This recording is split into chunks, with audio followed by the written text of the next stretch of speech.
Hello and welcome to Saffic, because a girl kissed a girl and you wrote about it.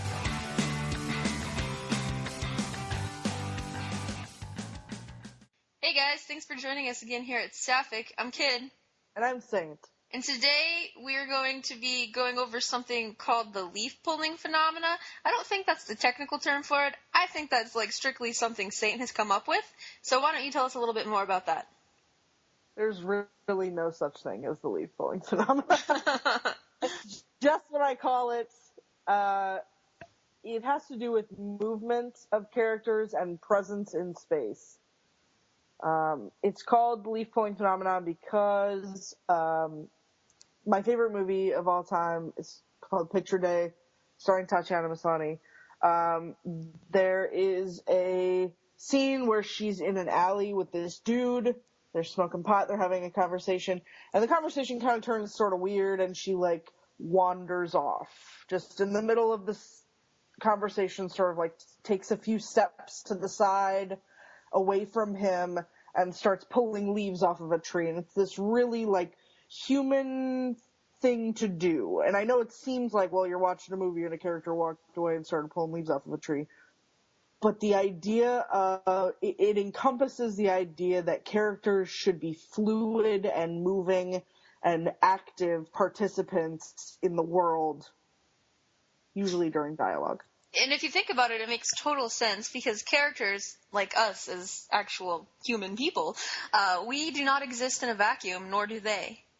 And a good way to think of this is, say you're, sitting on your couch and your roommate comes home from whatever they were doing, and you guys start talking about your days. Now, you're not, your roommate's not just going to walk in and stand in the middle of the living room and just, solely focus everything on this conversation that you're having. They might be, tossing their purse aside, putting their keys in a bowl, just going through the motions of coming home. And you might be doing something else too. You might be playing a video game at the same time. Rarely, whenever we're interacting with other people, are we just, doing nothing else except interacting. And you can use that in your writing. Not only does it make your writing feel more realistic, but you can also use it to, convey emotions and stuff like that. You can, when your roommate throws her purse down, is she doing it out of frustration? Is she doing it because she's sort of in a hurry and scatterbrained? The adjectives that you use to describe the actions that are occurring in your story tell us what kind of mood the person is in. Stuff like that. I hate seeing emotional descriptors. It's unnecessary. So an emotional descriptor would be something like, oh, Rachel Duncan was in a bad mood. Well, okay, she was in a bad mood, but what was she doing to convey that she was in a bad mood? Right. Instead of saying, the sentence might be, Rachel Duncan wanted to slap Sarah Manning. That's unnecessary. It's not, don't tell me that. Show me. Show me her clipped pace when she's agitated, her short movements, the barely contained shake to her breath, the way her lips press together in that tight forced smile. Don't tell me she feels like smacking Sarah, just show me. And that's a comment that you have a lot whenever I'm writing. It's my mantra. There's one aspect of what we're talking about that I've really been trying to focus on, and that is how the actions of my characters work with the dialogue that I'm trying to put into my story, and how to make it feel very natural. Yeah. A lot of times whenever writers say that they suck at writing dialogue, that's just not true. It's not your dialogue that sucks. It's not. No, it's because you're not including the action in with the writing, so it just feels like this huge wall of dialogue. Yeah, that's something you hear, I would say, more often than I hear anything else in fan fiction. It's writers saying, oh, I suck at writing dialogue. You don't. You suck at writing actions. Right, so, whenever your characters are talking to each other, instead of, if you have a paragraph where one of your characters is trying to convey something, instead of writing the entire paragraph, you can go ahead and break it up with some action, with some descriptors that will help move along the emotion that you're trying to, write down. Yeah. Yeah, and it not only will taking a beat, like, help it feel like less of a wall, it'll also give your character space and time to feel natural. Whenever we're talking, we don't talk in paragraphs. Not usually, unless there's, like, some serious shit going on. Unless you're Buffy. Unless you're Buffy, right, yeah. So yeah, I think that including actions and with dialogue, especially physical actions like adjectives that describe how they're saying what they're saying or how they're doing what they're doing. And my phone's going off. It's okay. Sorry. Sorry, my roommate is 2.5 hours at Walmart to get her tire fixed. Jesus, that's terrible. I know. That's perfect for this recording. And continue. Okay. Just a couple of days ago, Saint and I were discussing adjectives that you can use to describe how your characters are saying what they're saying, and she made a fantastic point that it is okay to use said. That is a totally valid descriptive adjective if you've already established a tone prior in the scene. Right. Yeah. Like if your character is whispering and you say they're whispering is one of those things, like, because it can last for a long time. You can have like several different lines of dialogue where people are still whispering. You don't want to continually say they're whispering, right? Like, it's okay to use said, as long as, like, people know that they are whispering. Right. Or I feel like, because everybody's, there's this huge, like, never use said, you could be using a different word. Yeah, you can't use a different word, but it's okay to use said on occasion. And The reason that they say that is to stop people from using said all the time.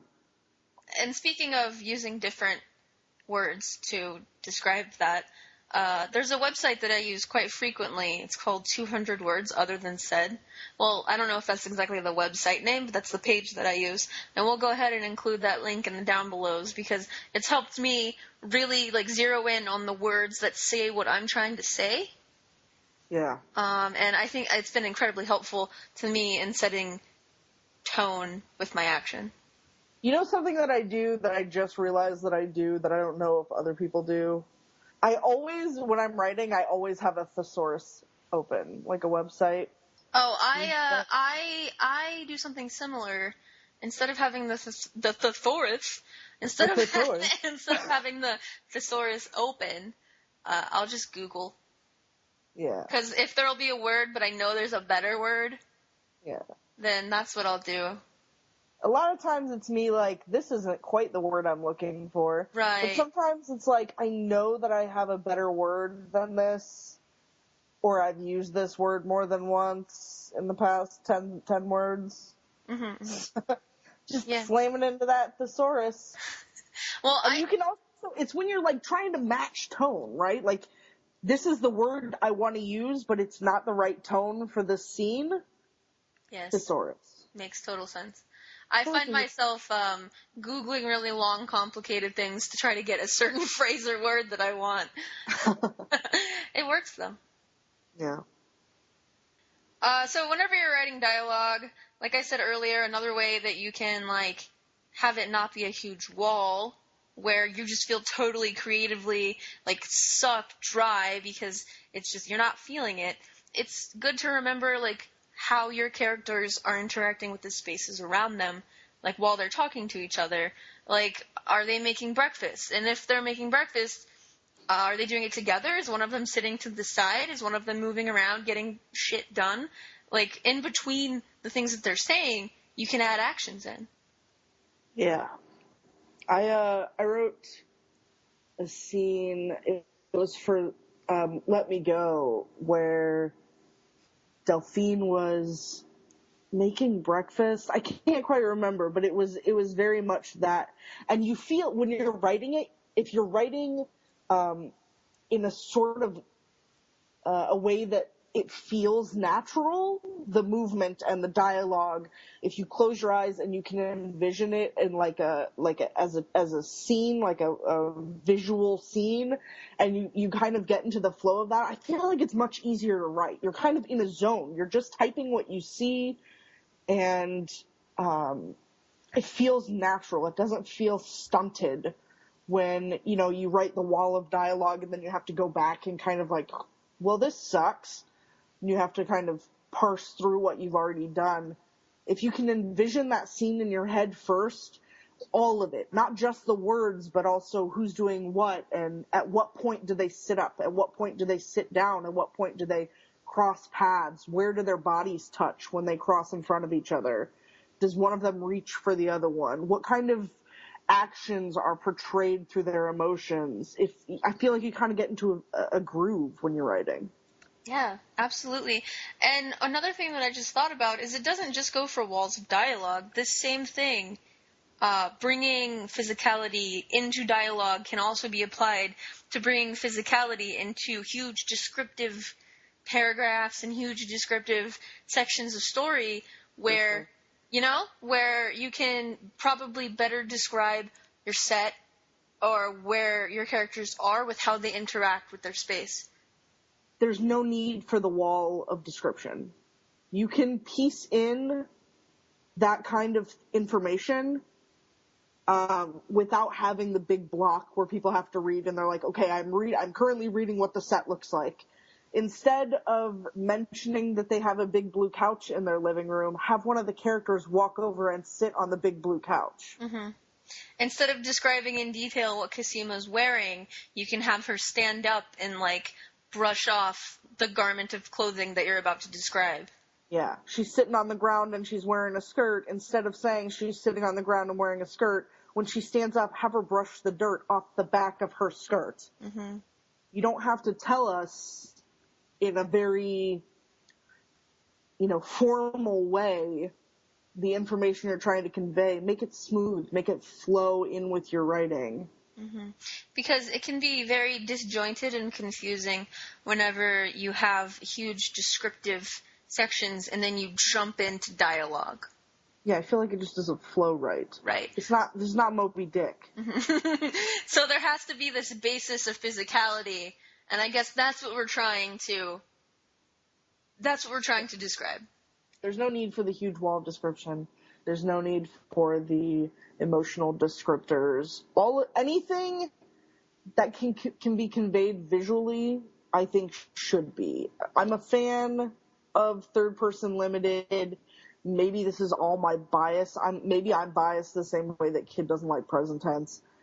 It's not that I don't like first person. I feel like you can do a lot of cool stuff with first person. I've read interesting first person fics, but instead of telling me how somebody's feeling, their emotions should dictate the way that their body is present in a conversation, Mm-hmm. The only time that two people should be directly facing each other and completely absorbed in conversation is when they just met and they're really into each other. But even then, their eyes are traveling down necklines and hands are brushing and they're leaning forward and they're leaning back. I'm interested in ending boring dialogue. I'm interested in making fan fiction feel more natural, as opposed to, I don't know. You know what I'm saying? I know what you're saying. It can be really hard to get in. For me, it's really hard to get into a story where I can't actually imagine what's going down. Yeah. If it's disjointed and it doesn't flow properly within the physical realm, I do have a hard time getting into it. Yeah. Maybe I'm just more interested in painting the picture than I am, you can have it one way or the other, right? You can very clearly lead your reader down the path, or you can sort of let them wander. And I think there are places for both. I've read good on both sides. I think I just prefer the more let me tell you what is happening so that you can close your eyes and picture it, rather than here's a pretty story I wrote. Yes. Put it all together in your head. Here's an abstract. Yeah, abstract. Yeah. Mm-hmm. And there's certainly, like you said, there certainly is place for that. And I do enjoy stories like that occasionally as well. But, I'm going to bring up a fic right now because I think this is the kind of fic that does it well. This is not a planned fic review or fic recommendation, but it is a good fic that you should go read. It's called The Reconstruction of Rachel Duncan. And we're going to pause right now so I can look up who wrote it. Hold on. It's called The Reconstruction of Rachel Duncan. It's by Clone Club Drinks Trolley on AO3. And it's one of those very, abstract sort of fan fictions. And I feel like that kind of fan fiction, go read it, that kind of fan fiction is the kind of fan fiction where this all physicality stuff is not important.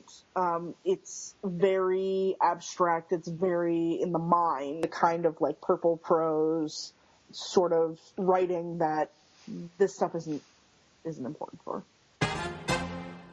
All right, let's not talk about that anymore. Let's move on. Let's talk about something else.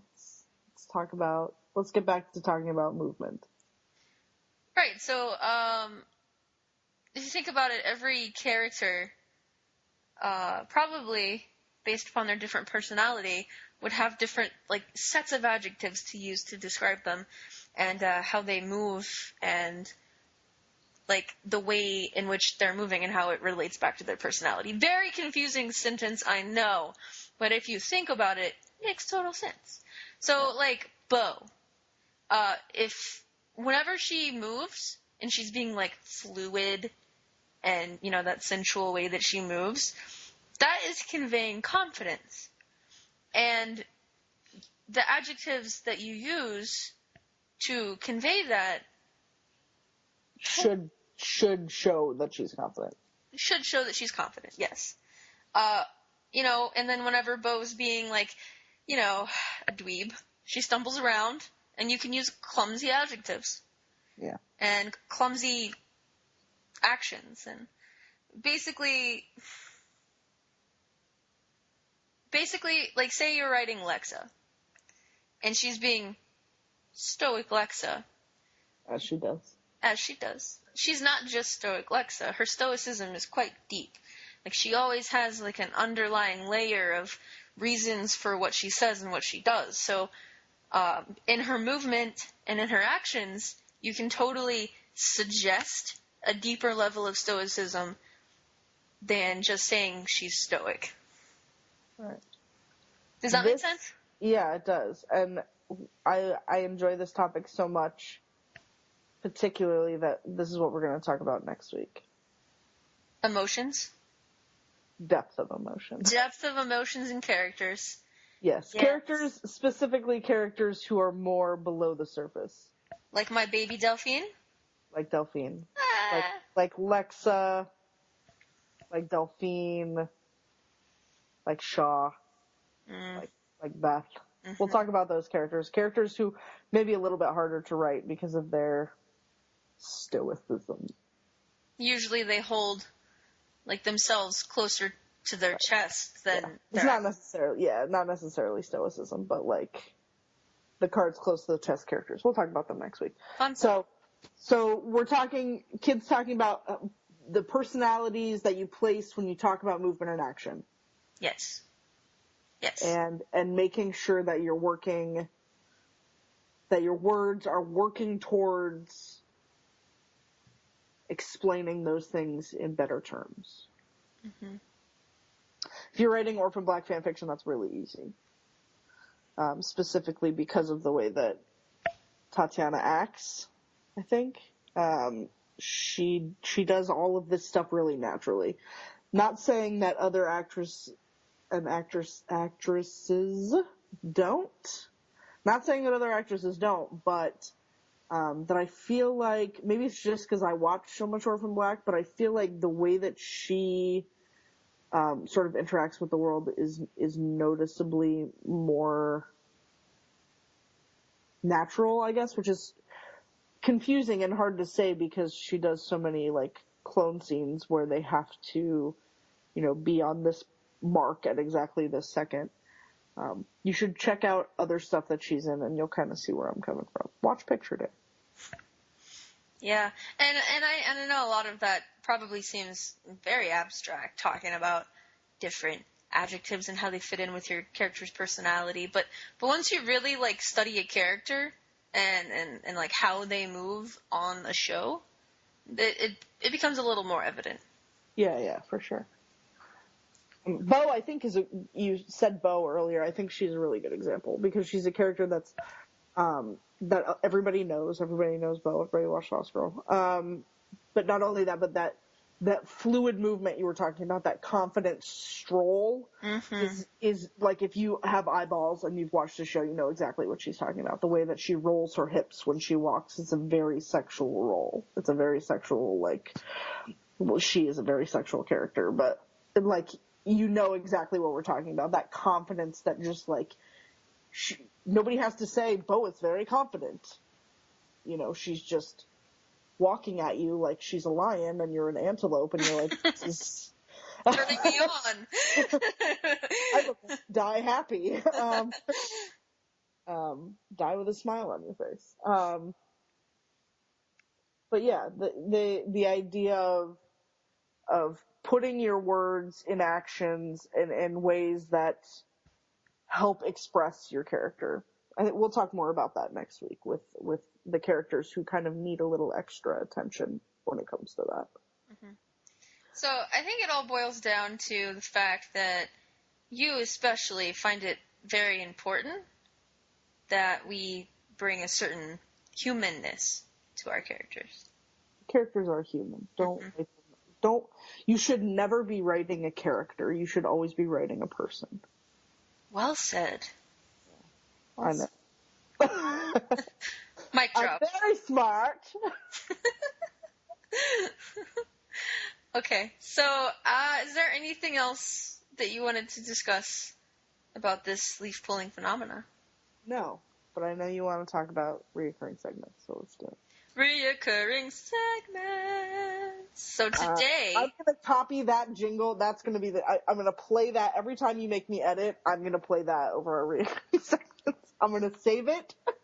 I'm going to reserve my my reaction to what you just said, and so today, our trope or our reoccurring segment is tropes that we love. Tropes that we love. Tropes that we love. So, me personally, one of the tropes that at least I fell in love with when I was a little teenager, and I haven't fallen out of love with, is something called the slow burn. Yeah. It's whenever you have two characters and they become acquainted and or fall in love, or it's unrequited, whatever, however that happens, they know each other. And then something happens, and then they kind of drift apart, either forcibly or however. And then years later, they meet back up. That's it. That's the slow burn trope. That's it. You've explained the whole thing. And I love it. I think that there's so much opportunity for just a multitude of storylines and emotions and situations, and I fucking love it. They're all really, there's always that really, painfully deep, heartbreaking moment in every single slow burn fic. I think that's what I live for. Yeah, you are a fan of that. Yeah. Mm-hmm. There's the, I've loved you for 17 years. Well, there's that moment. Spoilers, same. Spoilers. But there's always that, deep, that, wrencher, the Notebook moment. Yes! Basically, it's my entire life. So... Pretty common in Xena fanfiction. Yes, and that is where I fell in love with this trope. It's quite rampant all over Xena fanfiction, and yeah. I know that the two stories that I was going to talk about are both Xena Uber fics. So yeah, I was going to talk about this too. yeah, so we have 3 Xena Uberfics for you folks. Take it away! So the first one is a story called None So Blind by L.J. Moss. We have talked about L.J. Moss in the past. In the first episode, her Conqueror series was like the story that I would take with me on a frickin' deserted island and only read that for the rest of my life because I love it so much. So None So Blind is her I believe it was an Uberfic, and it's just a slow burn trope. If I were to actually go into the storyline, it would fucking ruin it. But it's really good. It's really well written. It's so angsty. I love it. It's like this frickin' 20-year unrequited love bullshit that I totally love. It's good. None So Blind. L.J. Moss. We'll put a link in the down below. Downbelows! And the second story is called First. It's by Kim Pretical. I probably misspelled her name, but the link will be in the Downbelows as well. Now this one actually physically made me shed tears. It all of the comments on it were like, oh, this made me cry, and I was like, challenge accepted. And you cried. I cried. It's an exceptional story, and it's quite painful. But it's a really good slow burn. You like the pain. It's not happy. I'm gonna put a warning on that. Does not have a happy ending, but it is totally worth it in my opinion. Yeah. I really tried to find the perfect fic to go with this trope because I've read a ton of them, but the one that really stuck with me over all these years is called The Right Thing. I wish I could tell you who wrote it. Wish I could link you to it in the down below, but I sure can't because I can't find it anywhere. I've been looking for it all week. Can't find it anywhere. So this is a useless fic recommendation. I have it saved on my computer. I very intelligently saved every Xenofic known to mankind on my computer because I knew. Yeah. I knew what would happen. But it was called The Right Thing. It was like an 11-year slow burn. They met when they were in summer camp or something. I can't even remember. But one of them turns out to be an alcoholic and just going through all the drama of that, and then the other one is from New Orleans. Xena's character is from New Orleans, and they end up meeting back up. There's a scene with a Christmas tree. I can't remember. It was a great fic. It really stuck with me because 20 chapters I'm waiting for these two to just shut up and kiss. But you wanted it to happen. You couldn't stop until it did. Yeah, that's why. That's if you're not doing the slow burn trope right, if people aren't screaming at you, how many more chapters until these two? For sure. Yeah. That's why it's called slow burn because it takes forever. Burn. No relation to Kid's Story. No relation. Yeah. Mine is related to a song, not a trope. That's all we've got, I think. That is all we have for today. Super short episode. A little quick update on something that we mentioned in passing several episodes ago, but actually it seems like it might come to fruition, is the Slick Clit Awards. Oh my gosh, yes. Here's the thing. It's not going to be for a long time. You're getting people excited already. I'm excited. My girlfriend's best friend does graphic design stuff, and she agreed to make us a Slick Clit Award in exchange for an American edition of Harry Potter and the Sorcerer's Stone. Totally legit.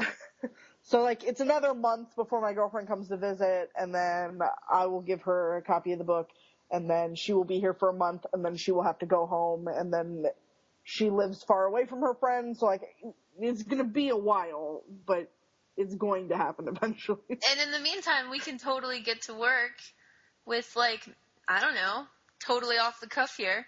Maybe we can have, polls. Yeah, if you guys know of any, send in your submissions for the Slick Clit Awards. It's okay if they're really long, because we have a long time to read them. Every fic you have ever loved, Give it to us. Just send it to us. We need it. Any fandom, I don't care. If it's two girls making out, I will read it. Yes. Give me some Trish and Jessica fics. Give me some... I don't know if I would read like a Shane and Jenny fic. I don't know if I could do that either, yeah. Have you ever noticed, this is something interesting that I've realized. So when the L Word was coming out, I was pretty young. I was still in high school. And I hated Jenny like everyone hated Jenny. Everyone hated Jenny, right? I mean, they made hats that said, I killed Jenny. Yeah. Did you hate Jenny when you were a kid? I thought she was super fucking annoying.